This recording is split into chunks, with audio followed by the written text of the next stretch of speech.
Muy buenas noches para todos. Vamos a iniciar la grabación de nuestro segundo encuentro sincrónico de aplicación de conocimientos de las ciencias naturales de acuerdo a los requerimientos nacionales y de acuerdo a las situaciones del contexto productivo y social. Voy a esperar 5 minutos mientras llegan los compañeros.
Bueno, nuevamente buenas noches para todos. Hoy vamos a hacer un poco de conceptualización sobre la clasificación de los seres vivos. Entonces voy a compartir las diapositivas que traía para hoy.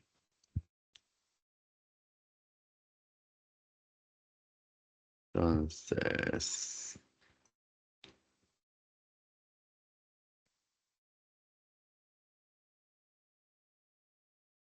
seguimos en la competencia de aplicación de conocimientos de las ciencias naturales de acuerdo con la situación del contexto productivo y social. Quien les habla es Eduardo Fernando Capacho Hernández, microbiólogo y magíster en educación. Entonces, nuestra tabla de contenido para el día de hoy es dar la bienvenida, una reflexión inicial, la clasificación de los seres vivos, un sistema de clasificación de dominios, una actividad de aprendizaje y retomar el experimento de los anteriores días que habíamos desarrollado. Acá en este momento presento un QR para, eh, una, para la contestación de una encuesta que se realiza donde piden el nombre, correo electrónico, número de teléfono y la competencia a la cual estamos aplicando.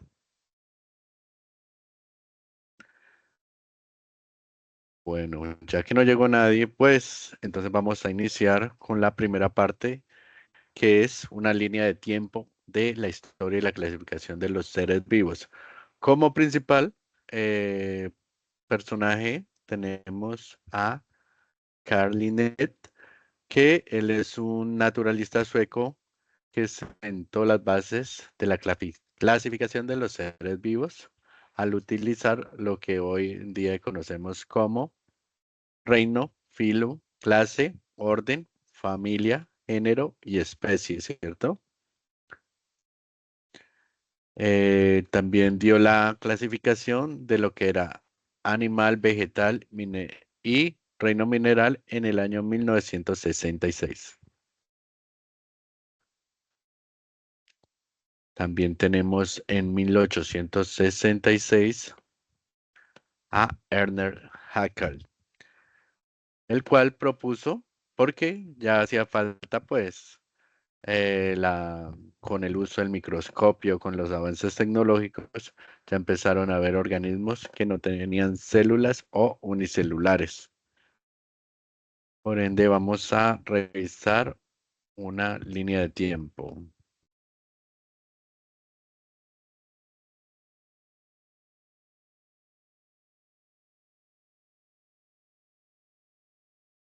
Entonces, empezamos la primera línea de tiempo fue en el año 3500 antes de Cristo, con Aristóteles, el cual él observó 520 especies de animales y las organizó en dos categorías basadas en las semejanzas de estructura y apariencia. Esta clasificación concuerda con el concepto actual de los vertebrados e invertebrados. Su principal idea fue el conocimiento puede ser registrado y ordenado. La clasificación de los organismos se basa en la similitud y diferencias de las estructuras y apariencias. Todos los seres vivos conocidos se clasifican en dos grupos que son plantas y animales, y esto ayudó a la formulación de un lenguaje lógico para nombrar a los seres vivos. El segundo, en el año 3700 antes de Cristo, aparece Aristóteles, aparece el discípulo Teofastro, que era discípulo de Aristóteles, y él creó un libro que se llama Historia Plantarum. Describe la anatomía de las plantas y las clasifica según su tamaño, promedio y su estructura. Entonces, entre sus ideas principales estaba el conocimiento puede ser registrado y ordenado. La clasificación de los organismos se basa en las similitudes y diferencias de su estructura y apariencia. Y todos los seres vivos conocidos se clasifican en dos grupos, plantas y animales. Y Genera una formulación del lenguaje lógico para los seres vivos, igual que el maestro. Mexical en 1400 a 1521 a.C., los mexicanos adquirieron un amplio conocimiento de las plantas y animales, lo cual lo reflejaban en sus nombres como nahuas, formados por dos elementos fonéticos descriptivos y alusivos a la propiedad del organismo, por ejemplo, cempasúchil. Cempasúchil son 20 flores, guajolote, axol, monstruo del agua. Entonces, los mexicanos le dieron nombres según sus características y propios nombres de sus naturalezas, ¿cierto? El conocimiento puede ser registrado y ordenado.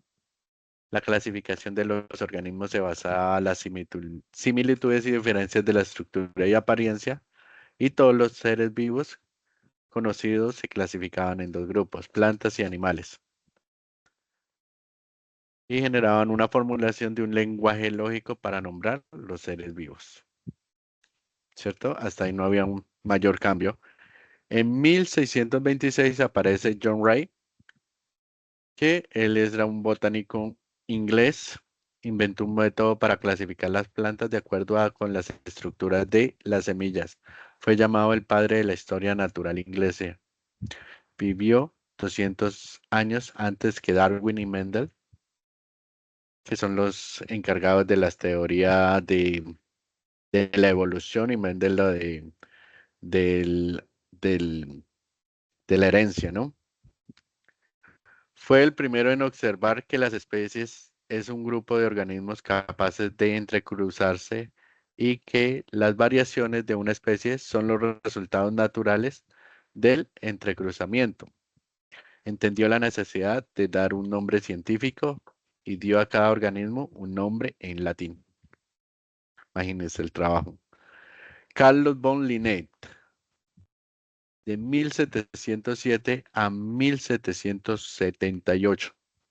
Duró 70 años trabajando y es de los más importantes para implementar la clasificación que hoy en día conocemos. Entonces, él fue un naturalista sueco que sentó las bases de la clasificación de los seres vivos que hoy se utilizan. Ordenó cada organismo en categoría taxonómica, que va de lo general a lo particular. Entonces empezaban con un reino, filo, clase, orden, una familia, un género y una especie, con el fin de evitar confusiones entre comunidades científicas. Decidió asignar a cada especie un nombre único a partir de un sistema universal. La nomenclatura binomial o nombre científico de una especie está compuesto por los nombres del género y el epitelio específico. El género indicado con mayúscula y el epíteto con minúscula, ambas en cursiva y subrayadas. Entonces, el género es el grupo de especies similares. El epíteto específico es el nombre que describe de manera más concreta a los organismos. Puede usarse la localización geográfica o el nombre en el a quien se le descubre. La clasificación propuesta por Linné ha demostrado ser flexible y adaptable a los nuevos conocimientos y teorías biológicas. Y sus ideas principales fue el uso de nombres científicos para garantizar que cada especie tenga un nombre exclusivo y permite la comunicación clara, concisa y exacta de la comunidad científica. Estableció las principales categorías taxonómicas para la organización de los seres vivos. Continúa la clasificación de los seres vivos con dos reinos, que era el Plantae y Animalia, ¿cierto? Porque en ese momento no teníamos un microscopio para saber qué. En cuanto a Ernest Haeckel, en 1966 se propuso crear, a partir del descubrimiento del microscopio, se propuso crear el nuevo reino que era el protisto, donde iban a clasificar los organismos unicelulares, como las bacterias, protozoos, ¿cierto? Cuando los científicos comenzaron a estudiar a los organismos unicelulares, los clasificaron ya sea como plantas o animales. A medida que se identificaban más organismos, se dieron cuenta de que no siempre era posible hacer una distinción, ya que no compartían plenamente características comunes en estos reinos. Para resolver este problema, Hackey creó un tercer reino llamado protista, donde ubicó a todos los organismos unicelulares. El siguiente, en 1956, Herbert Copeland, el científico dedicó muchas horas durante la siguiente década. Los científicos aprendieron más acerca de las enormes cantidades y diversidades de los microorganismos, descubriendo que existen diferencias entre las células de los organismos. Uno posee núcleo y otros organelos, como las células eucariotas, mientras que otros carecen de ellos, como son las células procariotas. Entonces ahí salió otro nuevo, otra nueva clasificación. Entonces, Copeland propuso un nuevo reino, el cual era el Monera, donde agrupó las bacterias, pues todas son procariotas. O sea, no tienen sino no tienen núcleo definido. Las ideas principales fue proponer un cuarto reino que se llamó Monera. Edward Chatton encuentra que hay diferencias entre las organizaciones estructurales de las células y acuña los términos procariota y eucariota. En el tratado Títulos y Trabajos Científicos, publicado en 1938, menciona que protozoos, plantas, metazoos pertenecen al grupo de eucariotas y las bacterias y cianofíceas pertenecen a los procariotas en realidad. Shatton no se refiere a niveles taxonómicos superiores a los reinos, sin embargo, sentó las bases para la dicotomía biológica basada en las diferencias de organización celular. Sí, acá ya ingresaron lo que son las organizaciones celulares. Ahora, Robert Whittaker es uno de los más importantes, donde en 1969, el antes de Whittaker, se consideró como las bacterias y los hongos pertenecían al reino de las plantas. Pero conforme a los conocimientos, a las características diferentes de los hongos y los otros microorganismos, se hizo evidente la necesidad de sacarlos del reino plantae. Whittaker propuso un esquema de clasificación de 5 reinos, el cual consiste en los siguientes criterios. Primero, el tipo de las células, si son procariotas o eucariotas, el nivel de organización, si son unicelulares o pluricelulares, y el tipo de nutrición, autótrofo o heterótrofo, y el tipo de reproducción, si hay sexual o asexual. Entonces, en esta, él propuso ya el reino fungi como el quinto, donde estaban encerrados, pues, los hongos, ¿cierto? Y estos hongos, pues, se caracterizaban porque sus células están con pared celular de quitina, llamada cifas. Era diferente a la pared celular de las plantas, ¿cierto? Que en conjunto forman el micelio y por el tipo de nutrición, que es heterótrofa. Características que son muy diferentes a para los organismos del reino plantae, que son autótrofos. Ellos mismos producen su alimento, mientras que los hongos tienen que consumir alimento de otros seres vivos o cosas inertes. Se queda establecido entonces así los 5 reinos, que era el reino Monera para las bacterias, protista para los protozoos, fungi para los hongos, plantas para los plantas y animalia para animales. En la década de 1980, las biólogas Lynn Margulis y Carles Schwartz sugirieron una modificación a la propuesta de Whittaker, modificando el nombre de protista por protocista debido a que incluyó a las algas pluricelulares y algunos hongos inferiores. Su propuesta es la siguiente: Monera, bacterias, protistas y algas, fungi, hongos y Plantae Animalia. Son iguales, solamente que acá ya aparecen lo que son las algas. Ahora, en 1976, Carl Woset, al frente de un grupo de investigadores, propone la modificación del reino Monera. Al encontrar que las bacterias tienen diferentes tipos de metabolismos, propone dividirlas en dos grandes grupos a las cuales nombró bacterias y arqueas. ¿Sí? Entonces aquí ya aparece como él propuso dos grupos, las bacterias y arqueas. Pero entonces ya aparecen los tres linajes evolutivos o lo que más adelante llamaremos como dominios, es las arqueas o arqueas, bacterias y eucaria. Entonces, la transformación del Monera la pasó a dos dominios donde estaban las diferencias entre bacterias y arqueas. Puesto que las arqueas y las bacterias no se han subdividido, se puede considerar tanto dominios como reinos, así como lo propuso Hoss en 1977 al notar las grandes diferencias que a niveles de las genéticas ribosomales presentaban las arqueas y las bacterias, a pesar de que ambos grupos están compuestos por organismos con células procariotas.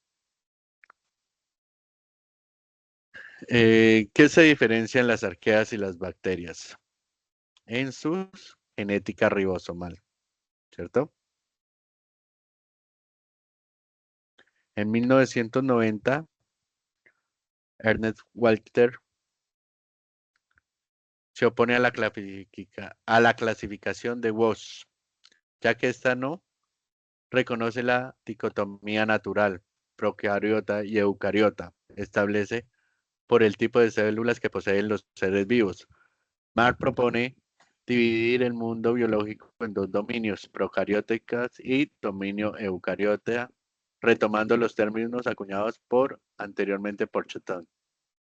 Su idea principal era que sostiene que las diferencias del tipo celular que separan a los procariotas de los eucariotas tienen una mayor importancia que aquellas que diferencias moleculares que sepan de las arqueas y las bacterias en dos dominios. Retoman también la categoría taxonómica del dominio, puesto que eh, pero su criterio de clasificación son cualitativos.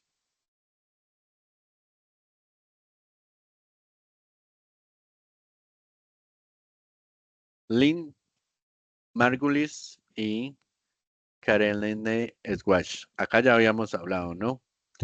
Que ellos reestructuraron los 5 reinos y apuñaron a un reino otro nombre que era lo de las algas. Entonces ellos reestructuran el sistema de los 5 reinos para concluir que hay 3 dominios, que no hay 3 dominios como lo proponían anteriormente, solo 2 superreinos,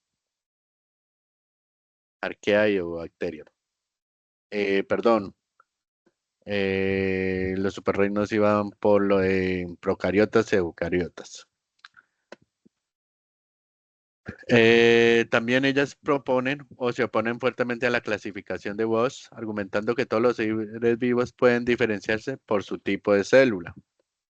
Establecen un sistema de 3 dominios e ignoran el hecho de que las eucariotas proceden de la simbiosis de 2 procariotas y que se basan en las características no morfológicas. Y había uno. Ya en 1998, ya en nuestra época, Thomas Cavalier en su clasificación enfatiza que las diferencias de las estructuras celulares entre procariotas y eucariotas no son fundamentales para clasificar a los seres vivos. Por ello, decide agruparlos en dos imperios, mediante que el reino prototista lo transformó en cromista y protozoa. Su propuesta es de ser reinos, entonces. Establece relaciones evolutivas entre organismos con bases en las similitudes de su estructura celular. Rechaza el cambio de arqueobacterias a arqueas. Y pues indica que un origen evolutivo completamente independiente de las bacterias. Si él ya propone otros dos imperios que ya vamos a mirar. Ya aparece Kristen Hurst en el 2000, donde también quería incluir lo que son los virus, a los cuales algunos autores pues expresan que los virus no están entre la clasificación de los seres vivos, por consiguiente porque los virus no están vivos o pseudo vivos, ¿no? Todavía eso se estudia. Entonces dice, los virus, por no presentar las características propias de los seres vivos, no se consideran en las clasificaciones antes mencionadas. En la actualidad, al conocerse mejor la estructura viral, Christoph Moon propone incorporar en un nuevo dominio el acamara, lo cual significa que viene del griego a, sin, cámara, cápsula o cámara, lo que da a entender que este tipo de organismos no tiene una estructura celular propia. Este dominio se ha dividido en dos reinos. Uno de ellos incluye a los virus convencionales o verdaderos, Euviria, así como los llamados virus satélites en el segundo reino, Viroida, incluyendo a todos los viroides, virusoides y al género de deltavirus. Al tomar en cuenta la estructura del material genético, secuencia de nucleótidos, diferencias bioquímicas, mecanismos de infección y comportamiento dentro de la célula huésped, entre ellos se divide cada reino en fila, clase, orden, familia, géneros, como los hace en otros dominios. En la ciencia ha avanzado y es seguro que la clasificación de los virus cambie en los próximos años, así con nuestros conocimientos sobre el origen, evolución y función. Incluso hoy en día sigue la discusión entre si es o no factible asignar una categoría taxonómica de dominio a entes que están en la frontera entre lo vivo y lo no vivo. Su idea principal fue el generar conocimiento del genoma de los diferentes tipos, descubrir más especies de virus y de mayor tamaño en los cuales se creía que existían.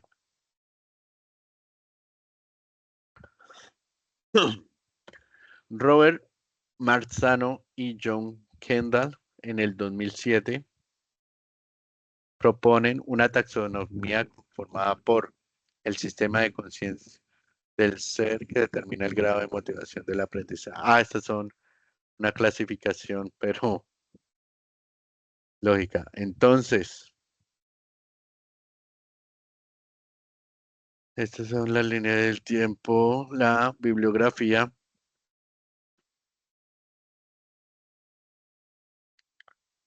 Entonces, según eso, nosotros los microbiólogos aceptamos la teoría de las eubacterias, arqueas y eucaria, aunque también tiene la clasificación de procariote y eucariotas de células, ¿cierto?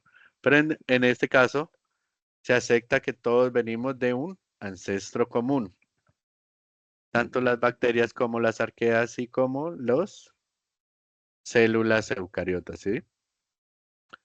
Entonces, el dominio eubacteria está conformado por las bacterias, que es un grupo muy antiguo y numeroso de seres vivos y que todavía no se han descubierto todos en total, por lo que son considerados biológicamente exitosos.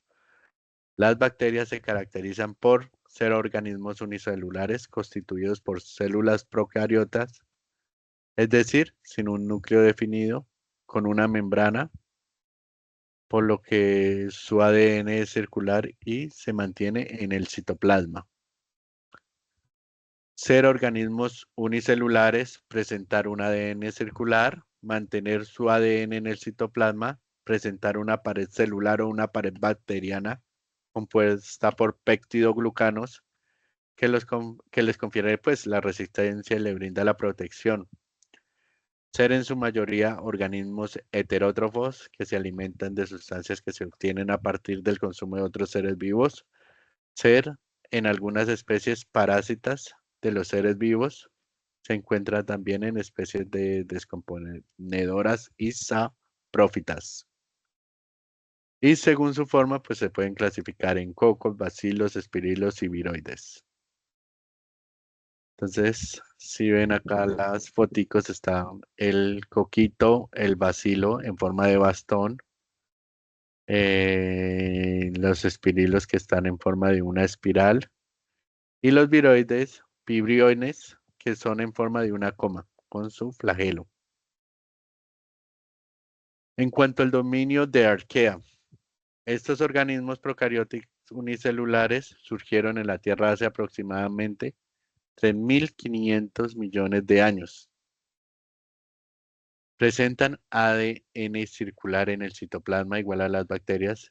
Su nutrición es heterótrofa y quimiautótrofa. Entonces acá ya vemos las cianobacterias, que son un tipo de entre alga y bacteria. Además son resistentes a condiciones extremas como las altas temperaturas, lo que permite clasificarlas también de acuerdo a sus características ecológicas. Entonces, según sus características ecológicas, cuando estas arqueas eh, eh, resisten temperaturas superiores a los 100 grados, se denominan arqueas termófilas. Si resisten a aguas hipersalinas, se denominan arqueas halofílicas. Cuando resisten también a altas concentraciones de metano, se denominan arqueas metanógenas. Entonces, esta clasificación para las arqueas tiene una característica especial y es sus características biológicas, ecológicas, perdón. El dominio de Eucaria, este dominio pues clasifica los seres vivos en donde se engloban todos los organismos que presentan células con un núcleo verdadero y además pluricelulares, ¿no? En este dominio están ubicados 4 reinos, que es el protista, fungi, plantae y animae. El criterio dado por Whittaker fue clasificar estos organismos de acuerdo al modo de nutrición y cómo se organizan, si son pluricelulares o unicelulares en el caso de los protistas. Entonces, Thomas Clavelin, junto a Michael Rogelio, Ruggiero, en el reino protista hicieron una división que son los protozoaes y los cromatas.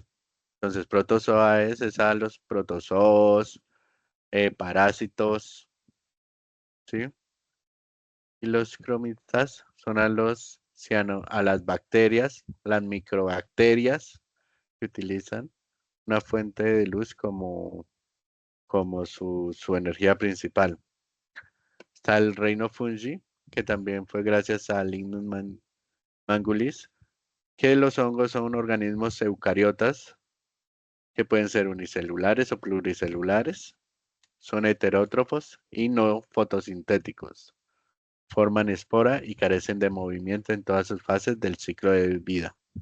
Sus paredes celulares están conformadas por celulosa o quitina y absorben su alimento por digestión enzimática externa, lo cual significa que segregan sustancias que ayudan a descomponer su alimento y luego lo ingieren.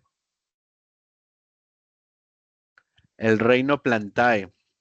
Entonces, como lo sabemos, el reino Plantae está dirigido a las plantas, ¿no? Los vegetales son organismos verdes pluricelulares encargados de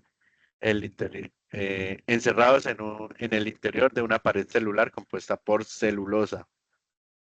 Lo que caracteriza a los vegetales es la capacidad fotosintética, pues la que ayuda a conseguir esta pared celular, utilizada para la elaboración de los alimentos que necesita transformando energía luminosa en energía química. Y son, en algunas de las especies de plantas, han perdido la clorofila y se han transformado en saprófitas o parásitas, absorbiendo los nutrientes que necesitan de materia orgánica muerta o viva. Existen cerca de 2.600 especies de plantas. El tamaño y la complejidad de los vegetales son muy variables. En este reino se engloban desde pequeños musgos hasta gigantescas secuoyas, capaces de elevar agua y compuestos minerales hasta más de 100 metros de altura. Y el reino de Animalia, que como lo dice es el reino de los animales, entonces se constituye de un amplio grupo de especies eucariotas, heterótrofas y pluricelulares, ¿cierto? Se caracterizan en general por su capacidad para la locomoción, por la ausencia de pared en sus células y la ausencia de clorofila y por su desarrollo embrionario, que atraviesa la fase de bástula y determina un plan corporal fijo, aunque muchas especies pueden sufrir posteriormente metamorfosis las mariposas, ¿no? Los animales forman un grupo natural estrechamente emparejado con los hongos y las plantas por su composición de ADN. Es uno de los 6 reinos de la naturaleza y la movilidad es la característica más llamativa de los miembros de este reino. Cuando nos dicen aquí que los animales forman parte de un grupo estrechamente emparejado con los hongos y familiares, es por eso que se mira que todos salimos de un ancestro común.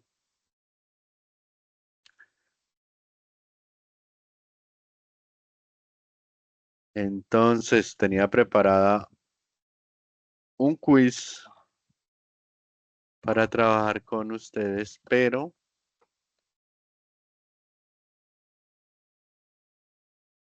tendríamos que desarrollarlo en la próxima clase o voy a desarrollarlo yo.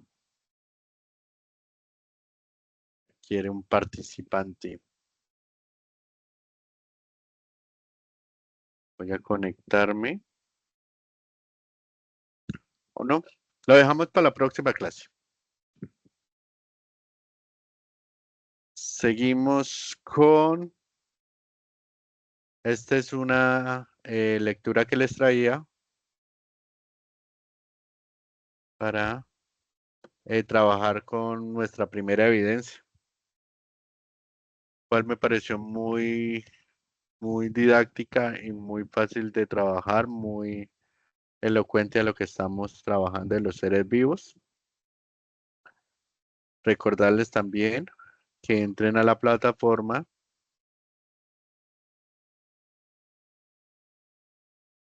de Sajuna,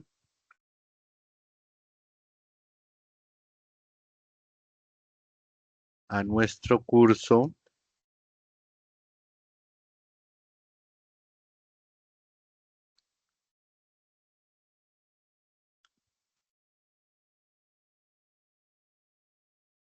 No me deja entrar. Bueno,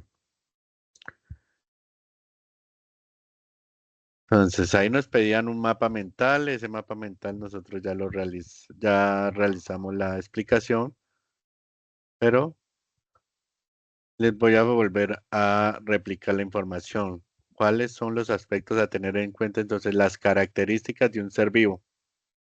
Tenemos que generar un mapa donde estén las características de un ser vivo en cuanto a morfología, fisiología, tipo de célula, las funciones vitales, la naturaleza y cómo interactúan en el ecosistema. Eso es lo más importante, las características del ser vivo de acuerdo a el mapa conceptual.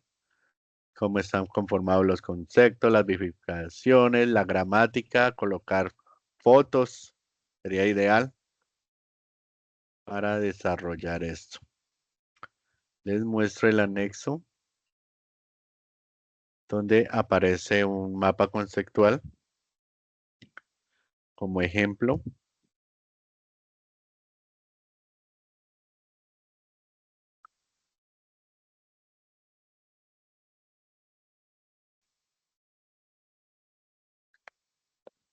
Como ejemplo,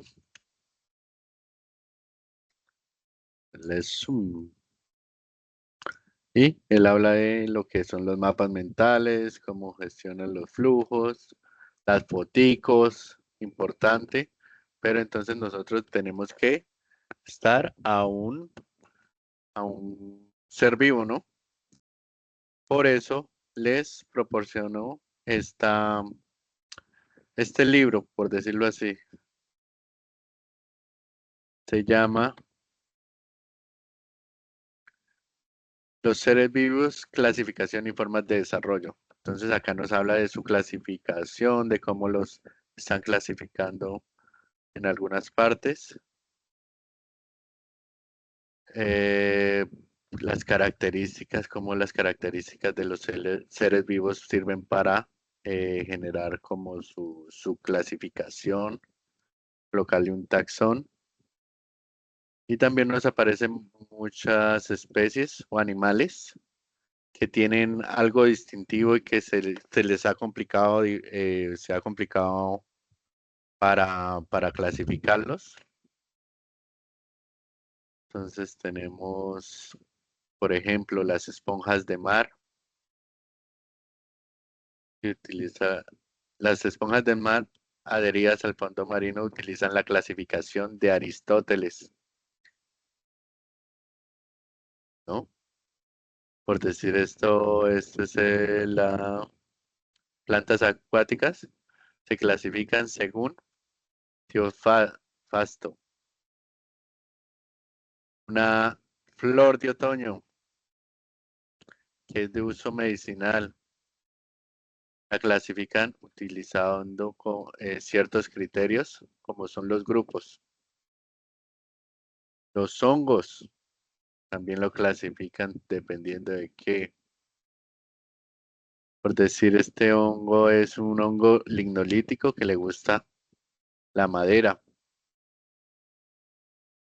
Las amebas también están clasificadas hace más de 100 años y estaban anteriormente, hace más de 100 años, estaban en el reino animal. Ahora ya sabemos que las amebas están en la parte de protozoae de los protistas.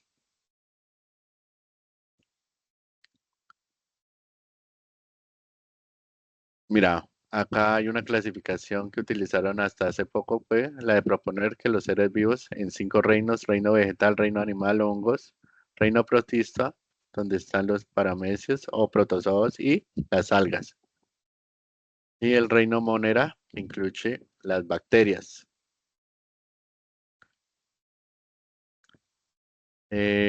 Acá nos muestran unos casos excepcionales, por decir la anémona de mar. Sería interesante saber las características, lo que estamos, su morfología, fisiología, las características como qué células tienen, cómo lo conforman, cuáles son sus funciones vitales y cómo interactúan con el ecosistema, ¿cierto?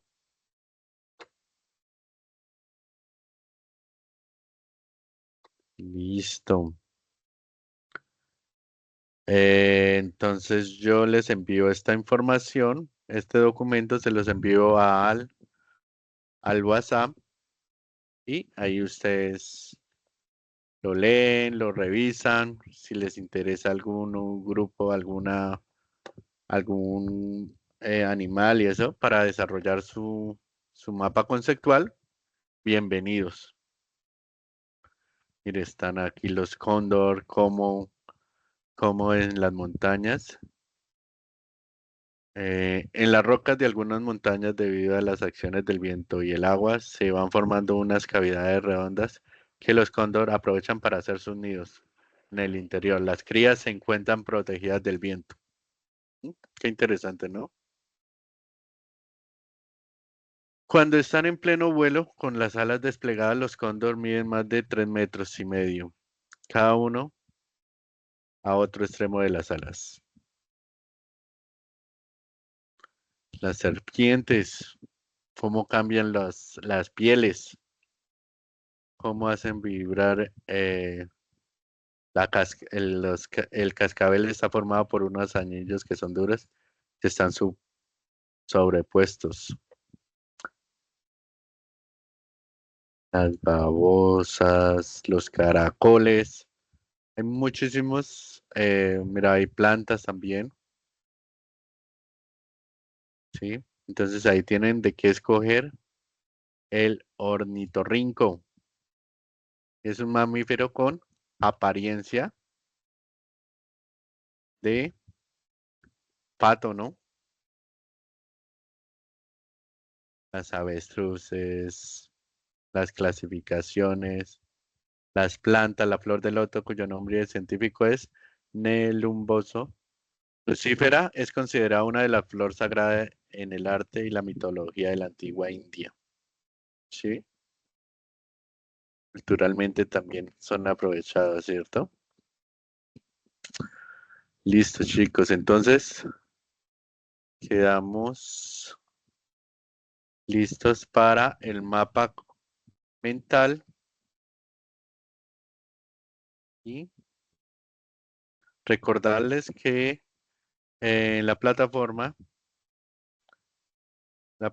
se encuentra abierto la parte de el material para que ustedes vayan trabajando y dependiendo de eso, pues vayan consolidando la contextualización de lo que es la biología y de lo que se quieren para este curso. Segundo, voy a mostrarle, vamos a generar lo que es el proyecto de germinación de las semillas, porque no he visto ningún avance.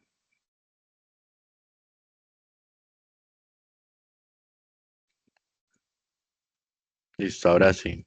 Presentar un experimento que vamos a realizar en la asignatura de biología. Bueno chicos, empezamos con utilizar un huevito, semillas de chía que tenemos todos en la casa, hay que dejarlos en remojo durante mínimo 2 horitas, una botella que ya no nos sirva y agüita y una servilleta para hacer lo que es un brote de semillas de chía. ¿Listo? A un marcador y vamos a empezar realizando cómo vamos a sacar el huevo.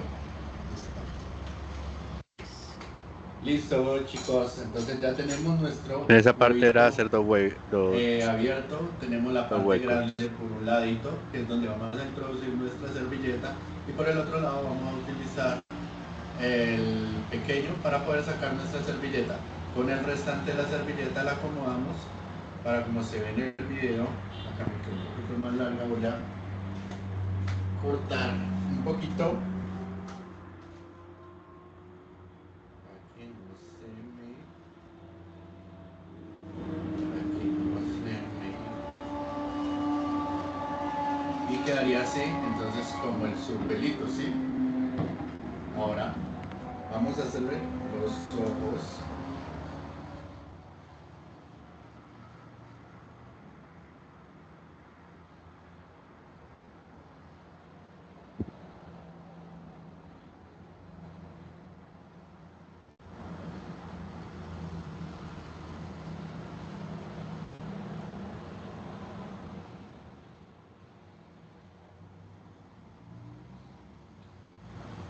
Y mira nuestra creatividad. Entonces con la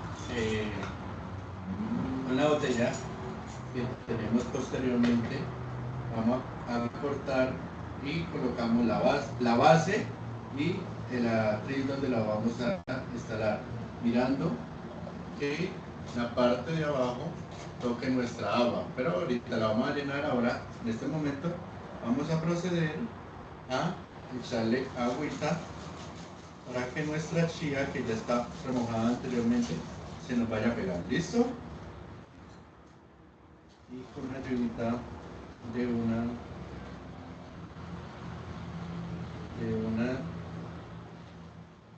vamos a pegarle, tratar de pegar lo máximo que podamos. Ay, ay, ay, ay.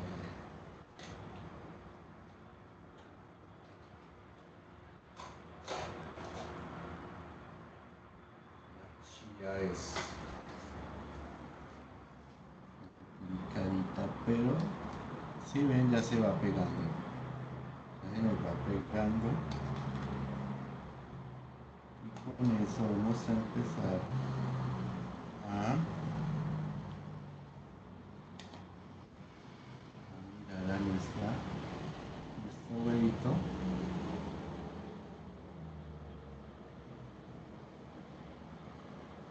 Listo. Ahora vamos a quitarle el exceso de chía a la parte de abajo para que no se nos contamine. Ponemos en nuestra grill y le vamos a adicionar agüita.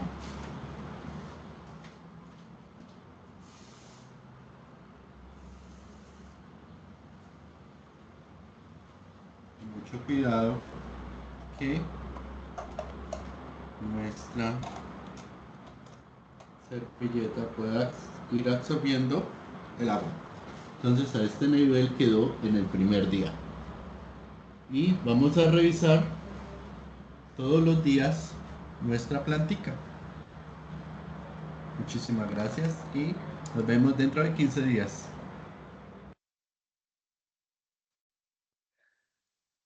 Listo, compañeros. Entonces, eso era lo que tenía hoy por mostrarles. Lástima que no pudimos trabajar, pero la invitación es a que se unan a estos encuentros. Pronto a veces por nuestro trabajo, por nuestras obligaciones no podemos acceder, pero pues la idea es que se unan, o sea, se genere una relación más chévere para poder aprender cosas nuevas que de pronto nos pueden servir en nuestra vida. Bueno, muchísimas gracias. Estaré pendiente en el WhatsApp si quieren, no sé, desarrollar esta actividad. ¿Cuál esta actividad es un proyecto? ¿Lo podemos o no hacer? Ya depende de cada quien, pero lo era para trabajarlo más adelante. Listo, un abrazo, feliz noche y los espero la próxima clase para poder tener una clase más amena. Feliz noche.